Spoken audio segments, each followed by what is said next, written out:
Hello friend, welcome to आपके अपने channel Matthew study में।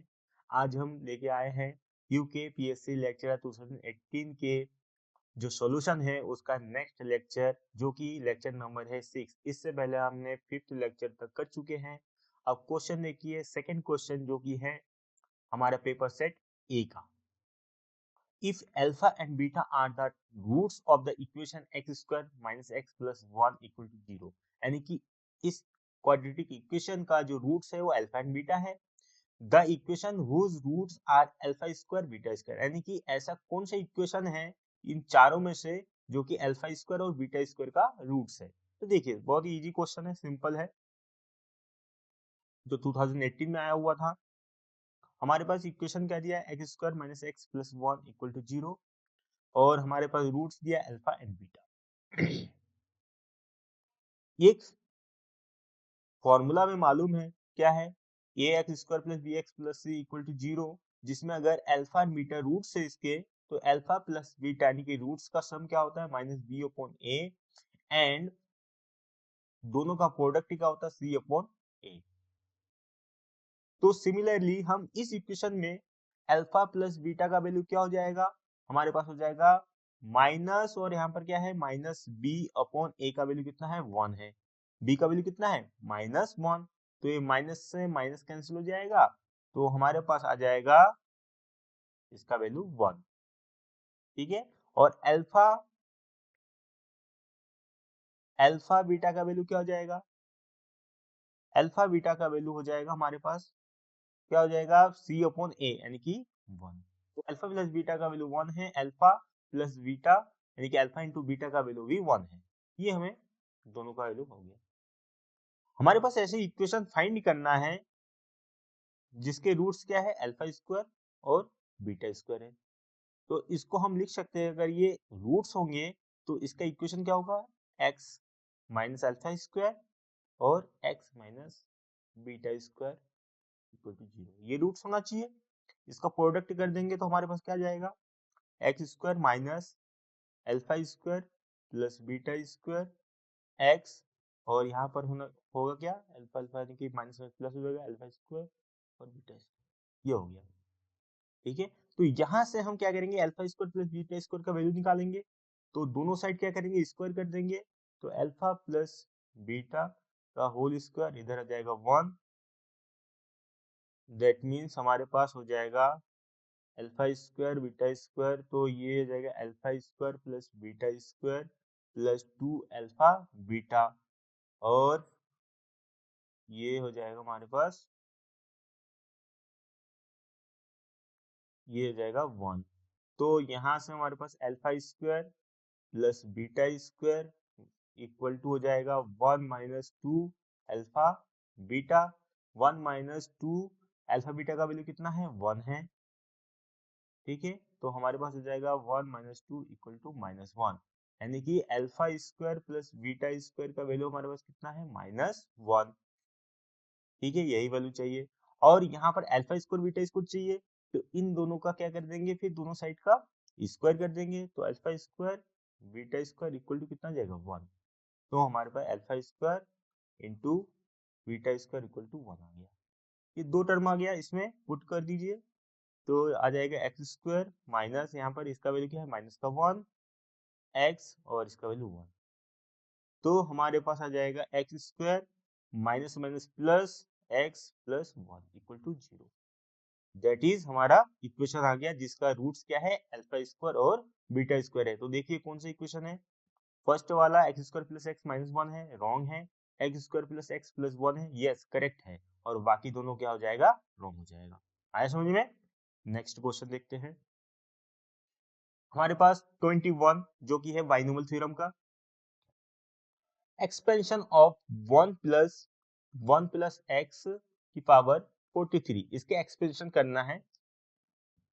एक्सपेंशन करने पर the coefficient of 2r plus 1 and r plus 2 term are equal होगा, then the value of r, r का वैल्यू क्या होगा, जब ये दोनों इक्वल हो जाएगा टर्म, तो उसका वैल्यू क्या हो जाएगा, कोफिशिएंट का, यानी कि हमें x का कोफिशिएंट लेना है। तो देखिए हमारे पास यहाँ पर तो n का वैल्यू कितना हो जाएगा, दैट इज और a का वैल्यू हो जाएगा 1 और b का वैल्यू हो जाएगा x। ये हो गया। हमें ये एक जनरल टर्म मालूम है कि क्या होता है, T are plus 1 equal to कितना होगा, N C R A N minus R और बी, दैट इज फॉर्मूला। तो इस फॉर्मूले का यूज यहाँ पर करेंगे। तो देखिए 2r प्लस 1 टर्म क्या हो जाएगा, इसका कोफिशिएंट को डायरेक्ट लिखेंगे तो हमारे पास हो जाएगा, कोफिशिएंट क्या हो जाएगा, यहाँ पर अगर a का वैल्यू 1 है और x r है तो कोफिशिएंट हमारे पास क्या हो जाएगा, ओनली इतना होगा, तो इतने को लिखेंगे। तो n का वैल्यू कितना है 43 और हमारे पास क्या हो जाएगा, r प्लस 1 किया तभी जाके यहाँ पर r लिखा है, यानी कि यहाँ से जो टर्म दिया होता है उससे एक माइनस करके लिख देते हैं नीचे। तो यहाँ पर एक माइनस कर देंगे तो हमारे पास क्या आएगा 2r, इतना आ गया। दूसरा क्या है r प्लस 2, इसका 43 और यहाँ पर कितना हो जाएगा, इससे एक 1 माइनस कर देंगे तो हमारे पास आएगा दैट इज, ये दोनों कोफिशिएंट हो गया। दोनों क्या है, इक्वल है, यानी कि हमारे पास t are plus 2r plus 1 and r plus 2 ये दोनों इक्वल है, इक्वल रख दो। तो 43 C2r equal to 43 CR plus 1। ये जब इक्वल होता है तो हमारे पास एक कॉन्सेप्ट होता है, एक थ्योरम होता है कि जो हम लिखते हैं ऊपर जो n आता है वो n किसके इक्वल होता है, इन दोनों के ऐड करेंगे उसके बराबर, यानी कि 2r प्लस हमारे पास हो जाएगा r प्लस 1। तो 43 इक्वल टू 3r प्लस 1, तो यहाँ से वैल्यू निकालेंगे तो 3r equal to 42 and r equal to कितना जाएगा, और यहाँ पर 40। ठीक है, तो हमारे पास कितना आ गया, r इक्वल टू 14। अब देखिए कौन सा आंसर ठीक है, a है 16 रॉन्ग, b है 15 रॉन्ग, c है 13 रॉन्ग, d इज करेक्ट। हमें r ही तो फाइंड करना था, दैट इज करेक्ट। आया समझ में। Next 23, the fifth term an AP is Q. हमारे पास एक फॉर्मूला होता है एपी का, अर्थमेटिक प्रोग्रेशन का।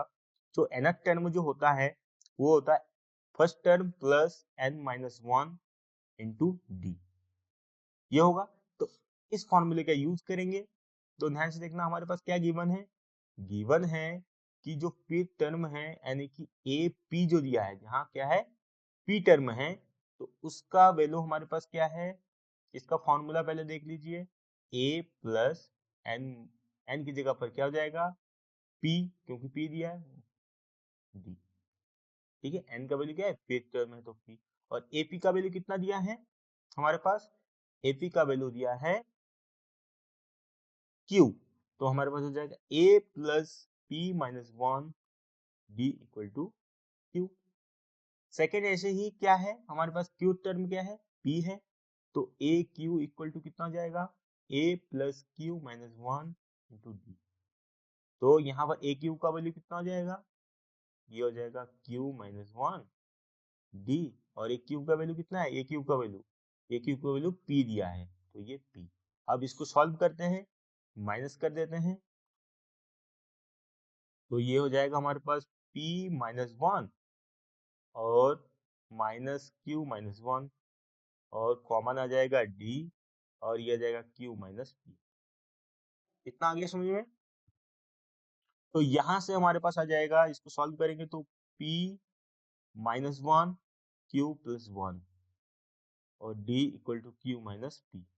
तो ये 1 से 1 कैंसिल हो जाएगा, तो आ जाएगा p minus q equal to d, और यहाँ से हम माइनस कॉमन लेंगे तो p माइनस q, दोनों ओर से p माइनस क्यू कट जाएगा, तो हमारे पास आ जाएगा -1। d का वैल्यू अगर -1 आया है तो हम कोई भी एक इक्वेशन में d का वैल्यू रख देंगे तो हमारे पास क्या आ जाएगा, a का वैल्यू। ठीक है, तो इस इक्वेशन में अगर हम a का वैल्यू रख दे, d का वैल्यू रख देते हैं तो हमारे पास क्या आ जाएगा, a प्लस p माइनस 1 और d का वैल्यू कितना है -1 और ये q, that means a minus p minus 1 equal to Q. इसको उठा के इस साइड राइट साइड में लेके आएंगे तो हमारे पास आ जाएगा a इक्वल टू क्यू, ये माइनस क्या हो जाएगा प्लस हो जाएगा, तो प्लस p माइनस 1। ये हमारे पास a का वैल्यू हो गया, ये हमारे पास d का वैल्यू हो गया। अब हमें nth टर्म निकालना है, यानी कि an निकालना है। तो an का वैल्यू क्या होगा, a का वैल्यू कितना है, that is q plus p minus 1 plus formula क्या है n माइनस 1, तो nth टर्म ही निकालना, तो n माइनस 1 होगा, और d का वैल्यू क्या है माइनस 1। तो an इक्वल टू हो जाएगा q प्लस p माइनस 1, और यहाँ पर माइनस मल्टीप्लाई हो जाएगा, तो हमारे पास हो जाएगा माइनस n माइनस प्लस का 1। तो ये दोनों आपस में कैंसिल आउट हो जाएगा, तो an इक्वल टू हो जाएगा q plus p minus n, यानी कि इसको हम लिख सकते हैं an equal to p plus q minus n। तो देखिए हमें nth टर्म निकालना था, जो कि nth टर्म है ये। अब देखिए यहाँ पर क्या है, first question p minus n जो कि रॉन्ग है, q माइनस n जो कि रॉन्ग है, c हमारे पास p plus q plus n जो कि रॉन्ग है, और d क्या है p plus q minus n, that is correct. है समझ में? नेक्स्ट क्वेश्चन देखते हैं। The sum of n term of an arithmetic progression. ठीक है, एक सम दिया हमारे पास, एन दिया है, जो कि क्या है एन स्क्वायर माइनस 2n। हमारे पास फिफ्थ टर्म निकालना है कि क्या होगा। तो फिफ्थ टर्म निकालने से पहले हमने अभी बताया कि ए एन इक्वल टू होता है a plus N minus 1 D. हमें क्या चाहिए, ए एंड डी का वैल्यू चाहिए। तो देखो कैसे निकालते हैं, और गिवन क्या है, ये गिवन है। तो n इक्वल टू फर्स्ट रखेंगे तो फर्स्ट टर्म आ जाएगा, फर्स्ट समेशन आ जाएगा, तो s1 इक्वल टू आ जाएगा 1 स्क्वायर माइनस 2 1 माइनस 1। अब ध्यान से समझना, हमने कोई एपी ले लिया, ये ले लिया। अब यहाँ पर मैं बोलूंगा फर्स्ट टर्म का सम क्या होगा, तो आप बोलोगे सर फर्स्ट टर्म का सम फर्स्ट टर्म ही होगा। यस, ये करेक्ट है। तो यानी कि हमारे पास s1 का वैल्यू क्या होगा, a1। अब मैं बोलूंगा a2, यानी कि s2 का वैल्यू क्या होगा, दो टर्म का सम a1 प्लस a2। और यहां से मैं बोलूंगा कि ये सेकंड टर्म क्या हो जाएगा, मैं बोलूंगा इसमें से अगर मैं a1 को हमने बोला कि a1 किसके बराबर है, s1 के, तो s1 रख दिया, a2 तो s2 minus s1 equal to क्या हो जाएगा a2। यानी कि हमारे पास क्या आ जाएगा, सेकंड टर्म क्या हो जाएगा, s2 से s1 माइनस कर देंगे, तो s2 a2 आ जाएगा सेकंड टर्म। अब इसी प्रकार अगर हम थर्ड टर्म निकालेंगे तो s3 से s2 को माइनस करेंगे, ऐसे हम चलते जाएंगे तो टर्म आता जाएगा। तो देखिए ये तो हो गया फर्स्ट टर्म हमारे पास माइनस 1। दूसरा है s2 निकालेंगे, यानी कि n का वैल्यू 2 रखेंगे यहाँ पर, तो 2 स्क्वायर माइनस 2 2, यानी कि 4 माइनस 4 इक्वल टू 0। तो s2 का वैल्यू कितना आ गया, 0। और मैंने अभी क्या बताया कि a2 का वैल्यू क्या हो जाएगा, इस s2 में से s1 को माइनस कर दीजिए, तो आ जाएगा हमारे s1 का वैल्यू कितना है माइनस 1, तो माइनस 1 प्लस का 1, तो a2 का वैल्यू हो गया प्लस का 1, a1 a2। अब मैं बोलूंगा कॉमन डिफरेंस क्या हो जाएगा, d होता है सेकेंड टर्म से हम फर्स्ट टर्म को माइनस कर देंगे, तो सेकेंड टर्म हमारे पास है 1 और फर्स्ट टर्म है हमारे पास माइनस 1, दैट इज 2। कितना आ गया, कितना आया 2, यानी कि d का वैल्यू जो है हमारे पास आ गया d इक्वल टू 2। अब देखिए नेक्स्ट क्या होगा, अब हम फॉर्मूले में सिंपल रख देंगे। तो देखिए हमारे पास क्या है, फॉर्मूला क्या था, a n equal to n minus a plus N minus 1 into d. तो यहाँ से हमारा फिफ्थ टर्म निकालना है, यानी कि n का वैल्यू कितना हो जाएगा 5, a का वैल्यू हमारे पास कितना दिया है माइनस 1 प्लस n माइनस 1, यानी कि n का वैल्यू 5 दिया है, और d का वैल्यू कितना है 2, दैट इज माइनस 1। और यहाँ पर कितना हो जाएगा 4 multiply 2, that is minus 1 plus 8, that is कितना हो जाएगा 7, यानी कि फिफ्थ टर्म हमारे पास क्या हो जाएगा 7। तो हमारे पास फर्स्ट ऑप्शन देखिए 5 है, दैट इज रॉन्ग, बी 7 है, यानी कि 7 ही है हमारे पास, तो ये करेक्ट है, बाकी दोनों ऐसा समझ में? ओके, नेक्स्ट क्वेश्चन देखते हैं। ये भी हमारे पास एपी और जीपी के क्वेश्चन है। 25 हमारे पास दिया है if A B C are in GP यानी कि geometric progression, then log A N, log b to the power n और log c to the power n are in. अगर हमारे पास ए बी सी तीन टर्म दिया है जो कि जीपी है, जीपी का मतलब क्या होगा कि इसका जो मिडिल पॉइंट होगा वो बाकी दोनों नंबरों के स्क्वायर रूट होगा, यानी कि यहाँ पर ये होता है, दैट इज जीपी। और अगर यही एपी होता, अगर ये एपी होता तो हमारे पास क्या कंडीशन होता कि b इक्वल टू होता a प्लस सी बाई 2। आए समझ में? अगर ये कंडीशन है तो जीपी, ये कंडीशन है तो हमारे पास एपी। आए समझ में? और अगर यहाँ पर है एचपी, हार्मोनिक प्रोग्रेशन, इसमें अगर हो तो ये होता है 1 upon B equal to 1 upon कितना हो जाएगा a प्लस 1 अपॉन सी, और इसको हम दैट इज क्या हो जाएगा एचपी। आए समझ में? तो ध्यान से देखना, हमारे पास जीपी दिया है यानी कि ए बी सी का हमारे पास ये जीपी दिया है, इसका मतलब ये हो जाएगा b इक्वल टू ए सी अंडूड। दोनों और क्या करेंगे, लॉग लेंगे, टेकिंग लॉग बोथ साइड। क्यों? क्योंकि लॉग में दिया ना, हमारे पास गिवन है, ये गिवन नहीं है, इसमें बनाना है, तो यानी कि लॉग में हमें इस वेरिएबल को बनाना है, तो बोथ साइड हम ले लेंगे लॉग।